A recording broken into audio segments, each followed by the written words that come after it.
Frock ಅನ್ನೋ ಪುಸ್ತಕ. Next book ಯಾವುದು ಅಂದರೆ rich dad poor dad by Robert ಕಿಯೋಸಾಕಿ.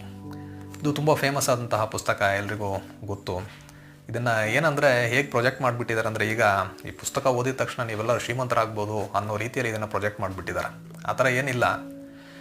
ಈ ಪುಸ್ತಕದ ಬಗ್ಗೆ ಹಲವಾರು ಒಂದು ಕ್ರಿಟಿಸಿಸಮ್ ಇದೆ. ಅಂದರೆ ಕೆಲವರೆಲ್ಲ ಏನು ಹೇಳ್ತಾರೆ ಅಂದರೆ ತುಂಬ ಯೂಸ್ಫುಲ್ ಅಂತಾರೆ, ಬಟ್ ಕೆಲವರು ಎಕ್ಸ್ಪರ್ಟ್ಸ್ ಎಲ್ಲ ಏನು ಹೇಳ್ತಾರೆ, ಇದರೊಳಗೆ ಇರುವಂತಹ ಐಡಿಯಾಸ್ ಎಲ್ಲ ಏನಿದೆ ತುಂಬ ಒಂದು ವೇಗ್ ಐಡಿಯಾಸು, ತುಂಬ ಇಂಪ್ರ್ಯಾಕ್ಟಿಕಲ್ ಆಗಿದೆ, ಏನು ಯೂಸ್ ಆಗೋದಿಲ್ಲ, ಸುಮ್ಮನೆ ರೀಲ್ ಬಿಟ್ಟಿದ್ದಾರೆ ಅನ್ನೋ ರೀತಿಯಲ್ಲೂ ಕೂಡ ಹೇಳ್ತಾರೆ.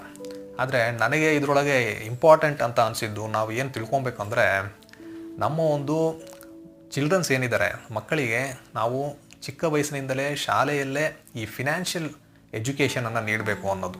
ಅಂದರೆ ಈ ಹಣಕಾಸಿನ ಬಗ್ಗೆ ಅವರಿಗೆ ಒಂದು ಅರಿವನ್ನು, ಜಾಗೃತಿಯನ್ನು ಮೂಡಿಸುವ ಕೆಲಸವನ್ನು ನಾವು ಶಾಲೆಯ ಹಂತದಿಂದಲೇ ಅದನ್ನು ಮಾಡಬೇಕು ಅನ್ನೋದು.